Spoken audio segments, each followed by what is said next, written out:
Danny, last night, Manchester City, in an ideal world, would have left Germany with all the points in the bag had they knocked in another penalty kick, but they didn't. This time Riyad Mahrez was the culprit. Again. I mean, I asked in the introduction, Danny, I think it's a fair question. Why can't the ultimate coach, Pep, coach spot kicks? Now, spinning your blushes, Mr. Murphy, I think in your life, in your high-profile career, did you miss one? Yeah, I think I missed one out of about 24 or something, 23, maybe, I can't remember. So what's the secret?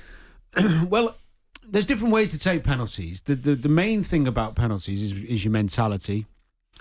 You know, you've got to want to take it, you've got to be comfortable, and then you build up a routine. I think the manager can help to a degree, but he can't ever help you with that strong mentality and belief when the penalty comes along, depending on the size of the game and stuff like that. I don't think City will have a problem moving forward because of Haaland. He looks very comfortable taking penalties, and the way he scores goals anyway, I'd be very comfortable that their record's going to improve. Why Mahrez was allowed to take it is bizarre.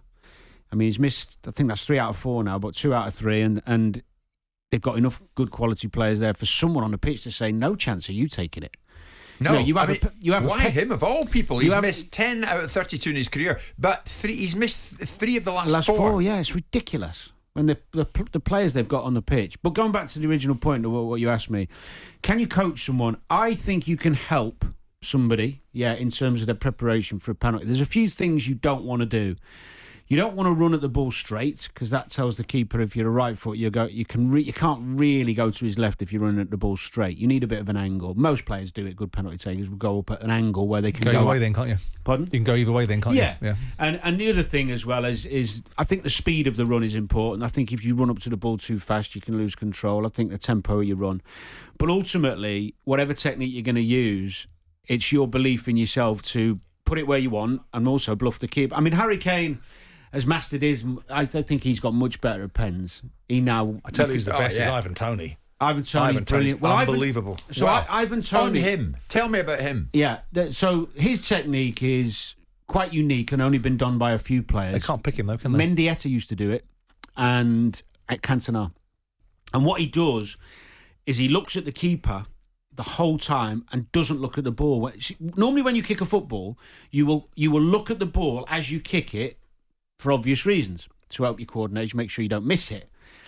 When you take a penalty, I used to look at the keeper till the last second, then I would put my head down to make sure I got the contact on the ball. It just enabled me to see if the keeper went early. If you run up to the ball and don't look at the ball, you are taking a risk that you miss the contact of the part of the ball that you want to hit. Yeah, I certainly would. And this is where the belief and the mentality comes in, because I practiced that. I tried to do it while I was playing, and I really struggled with it. The fear of messing it up. Right. He's got a wonderful belief in himself. So if you slow-mo his penalty technique, he won't run up to the ball too quick because he wouldn't be able to look at the keeper. He'd have to look down. He goes up to the ball nice and slow, and that allows him to look at the goalkeeper without looking at the ball.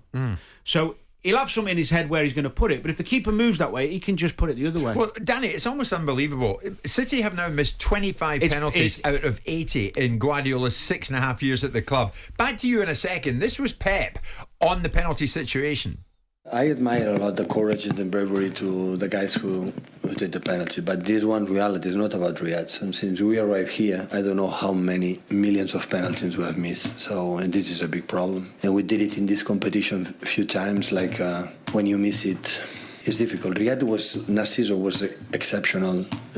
2 years ago, 3 years ago, he shot the penalty to make 1-1 here to help us to reach the first time. And I was this group semi-final Champions League, and he was so protective. But lately, I miss it. So he will reflect, he will practice, and of course, he can take a break right now. The penalties. So not for you, Riyadh. For a while. He's missed big ones. So Pep's at fault for letting Danny, him why take... can't you coach it though? I mean, it sounds a silly question, but it's not really. You get set piece coaches, you get coaches for corners, free kicks.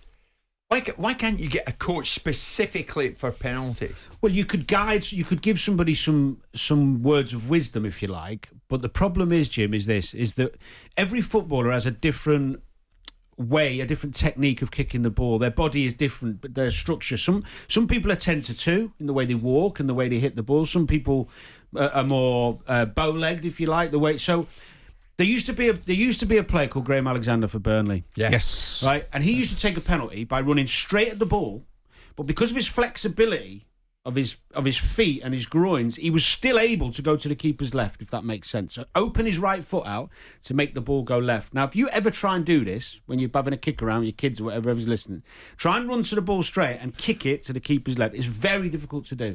He could do Jim it. can't put one foot in front of the other. That's true. But nobody is going to tell him that's the correct way, but it suits him, and he very rarely misses. Isn't the main problem not about the technique of how you address the ball, but the psychological approach that you have in the moment? You can't coach that. You can't. It's like going into a room and teaching someone to be an entrepreneur. You can't teach someone to be an entrepreneur. Correct. They're either an entrepreneurial spirit or they're not. You can give them some telling points, and you can give them some waypoints, and you can show them how to look at a spreadsheet. But you can't tell them how to react to an entrepreneurial situation when it comes on top. Yeah. And when you're in a penalty, and you're taking a penalty, you can coach them every which way you want, how to address the ball, how to go from left to right, which way to run up to it. But when they're faced with 50,000 fans in a stadium, there is only one person that's involved in that.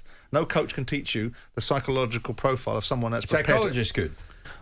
I'd see possibly they can give you a mindset, but again, still by the same definition, they can give you some guidelines on how to think. Yeah. Differently than you may be thinking otherwise. But there's a City fan saying, let Ederson take them. But my feeling is that you wouldn't. You're an elite footballer anyway. You're going to find that mentality, or you're not. You know, somebody's not. I remember on this show we had somebody in once who'd written a book on how to the best way to, the most successful way to take penalties, and I found it laughable. Yeah.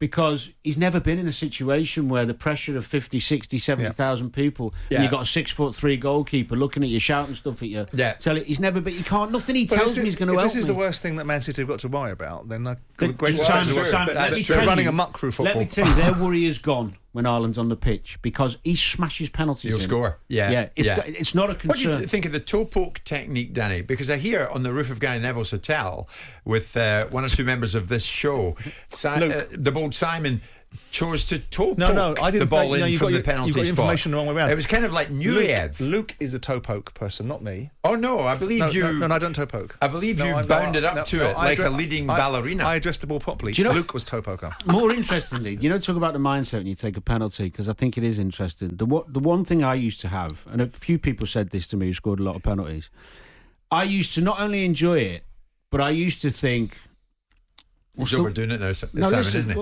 Can we get to the point now? Go on. What's the worst that can happen?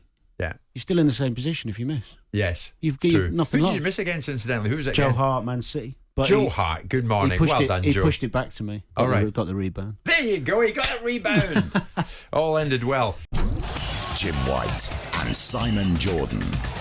Monday to Friday mornings from 10 on AM, on DAB, via the talkSPORT app and on your smart speaker. talkSPORT.